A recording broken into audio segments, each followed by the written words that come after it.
au final, grâce à un travail complexe entre le végétal, le minéral et l'homme, on peut éventuellement minimiser ou en tout cas avoir un moindre impact par rapport aux aléas climatiques. Et donc, François ? Bonjour à tous, donc François Chiden, c'est un domaine familial avec nos deux enfants Pierre et Alice et Manuela et moi-même qui travaillons sur le domaine. Donc la parcelle qu'on vous présente c'est Bournay 2010, ce vin a été choisi pour sa longévité, c'est un vin qui a 12 ans. C'est un terroir que j'ai planté en 98 et 2000, en partie moitié 98, moitié 2000 sur ce vin. C'est un argilo-calcaire, donc jusqu'à maintenant vous n'avez pas eu d'argilo-calcaire ou très peu dans la dégustation. C'est un plateau qui domine la vallée de la Loire, donc on est plus sur un terroir qui domine la Loire, qui est assez ventilé et où il y a une faible profondeur de sol entre 30 et 70 cm et on est tout de suite sur le calcaire, sur le tuffeau, sur le turonien. Voilà.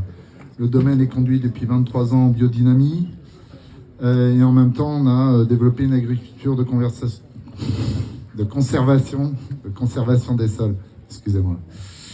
Voilà, qui est une certaine réponse au changement climatique. Tout à l'heure, Ludovic parlait de ne pas avoir de couverts végétaux. Moi, c'est tout l'inverse. Moi, mon travail, justement, c'est d'avoir le maximum de couverts végétaux, voire 100% de couverts végétal sur l'ensemble de mes parcelles. La logique, c'est de stocker du carbone. Faut savoir qu'avec un couvert végétal sur l'ensemble des parcelles, on peut stocker jusqu'à 1 tonne de carbone par an et par hectare. Et ce carbone, 1 kg de carbone correspond à 10 litres d'eau, parce que le carbone a la capacité à stocker 10 litres d'eau et la restituer dans le temps. Donc c'est une logique qui doit s'installer sur du long terme. J'ai commencé en 98, en 2011 j'ai tout remis à plat, je me suis fait peur à cause de la sécheresse de 2011 et j'ai décidé de retravailler les sols et ce qu'il ne fallait pas faire. Et donc maintenant c'est sûr, je ne changerai plus rien. Voilà. Avec l'incidence climatique, le manque d'eau qu'on a de façon récurrente, 2022 c'est une année déficitaire en eau. On est à 160 mm alors qu'on devrait être autour de 300 aujourd'hui.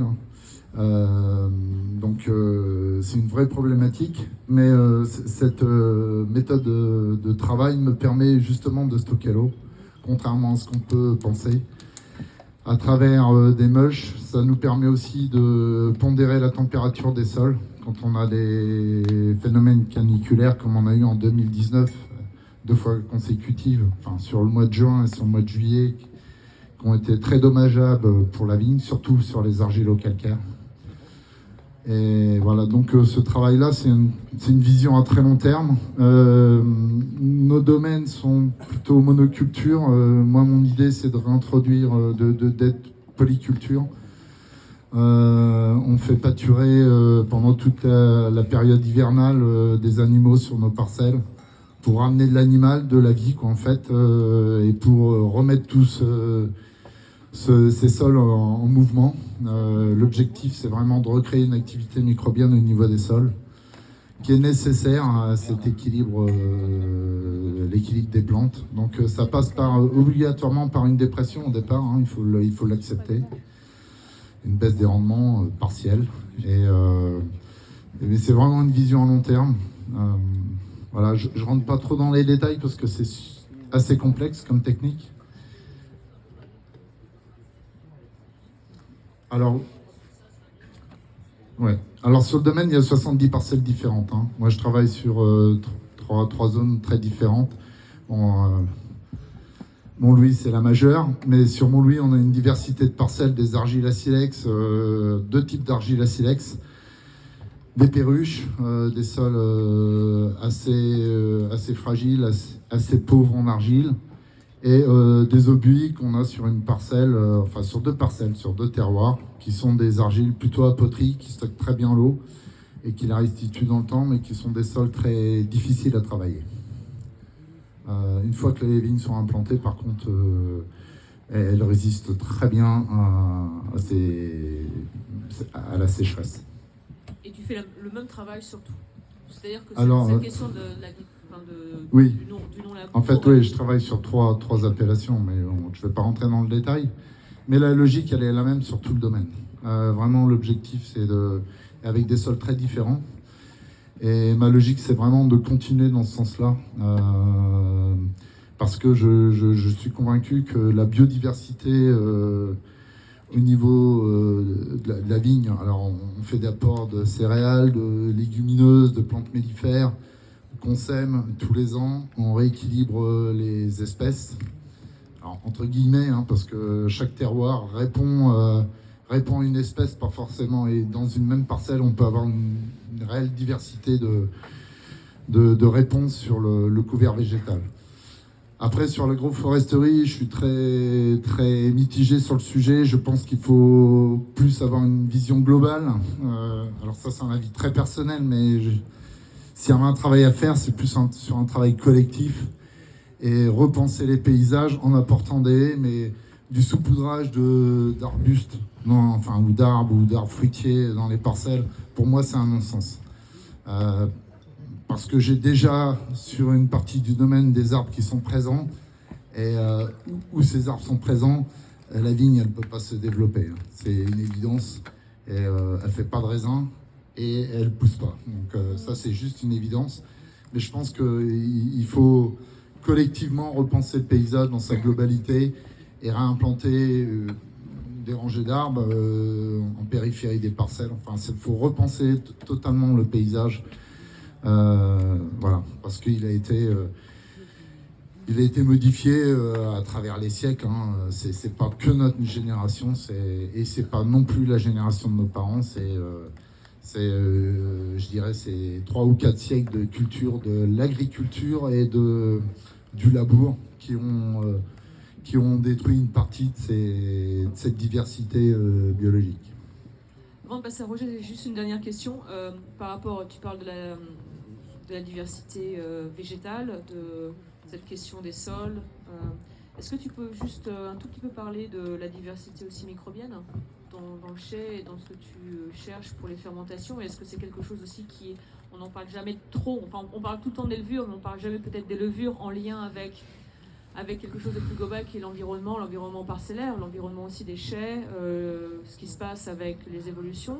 Tu as quand même beaucoup d'expérience par rapport à beaucoup de millésimes que tu as vinifiés.